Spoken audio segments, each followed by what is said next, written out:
মামুন যেহেতু একটা ভালো সোসাইটিতে চলে আসছে এবং তোমার যেহেতু ফিনান্সিয়াল এবং সোশ্যাল একটা ব্যাকআপ পাচ্ছে, এই যে পরিষ্কার পরিচ্ছন্ন মানে নর্মাল সেলুনের মতো না, এটা পার্লার।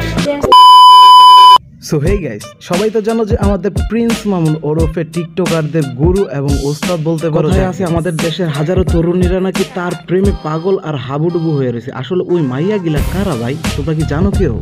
মামুন যেহেতু একটা ভালো সোসাইটিতে চলে আসছে এবং তোমার যেহেতু ফিনান্সিয়াল এবং সোশ্যাল একটা ব্যাকআপ পাচ্ছে, তো এই ব্যাকআপটার জন্য সে আসলে সারা জীবন ওয়েট করেছিল। তোমরা হয়তো বা এই মুখটাকে সবাই চেনো। ইনি হচ্ছে আমাদের বর্তমান সমাজের একজন ধর্ষিত মহিলা, যাকে কিনা প্রিন্স মামুন বর্তমানে ধর্ষণ করে জেল হাজতে গেছে। তোমরা দেখেছো যে নায়ক শাকিব খান কিন্তু কখনো বিয়ের কথাটা প্রকাশ্যে আনেনি। তো মামুন যদি এখন নায়ক শাকিব খানের মতো সে যদি বিয়ে করে ফেলে ভাবে বা বিয়ের ব্যাপারটা প্রকাশ্যে আসে, তাহলে তার ভবিষ্যৎটা অন্ধকার হয়ে যেতে পারে, কারণ তার একটা বড় ফ্যান বেস হচ্ছে মেয়ে। কোথায় গাছ তোলা আর কোথায় তাল তোলা, এই জিনিসটাই তো মিলাইতে পারতেছি না। কই শাকিব খান আর কই কুত্তা। আবার নাকি তার একটা বড় ফ্যান বেস আছে, আর এই ফ্যান বেস হচ্ছে নাকি মেয়েরা। আসলে এই কোন মেয়েরা ভাই তার ফ্যান বেস? চলো একটু যাই না আসি।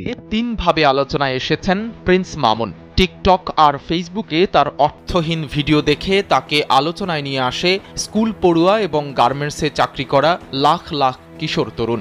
এরপর লায়লা নামের এক নারীর সঙ্গে বিবাহ বহির্ভূত সম্পর্ককে কেন্দ্র করে আরেক দফা আলোচনা হয় প্রিন্স মামুনকে নিয়ে। কথা কি ক্লিয়ার না ভেজাল আছে?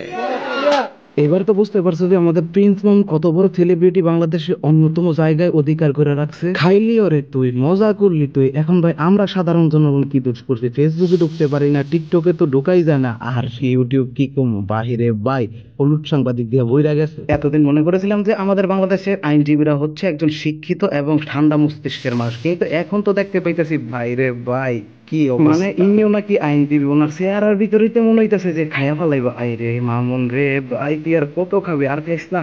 পরে উনি যদি মামলা করে তুই কিন্তু আর ভাই সারা জীবনও বাড়িতে পারবি। আমার একটা জিনিস মাথায় ঢোকে না, এরকম আইনজীবীর ভাই চেহারা কি সুন্দর, কি শান্তি লাগে। নে মামুন, তোর ফ্রিতে কাজ হয়ে গেল। সর্বশেষ আমি একটা কথাই বলতে চাই যে এই প্রিন্স মামুনের মতো টোকায় আর বস্তি ছেলেদের কেন যে ট্রেন্ডিং এ রাখে ফেসবুক আর ইউটিউব, সেটাই আমার মাথায় ঢোকে না। তো ভালো থাকো, সুস্থ থাকো, এ পর্যন্তই। আল্লাহ হাফেজ, টিল দেন, বাই বাই।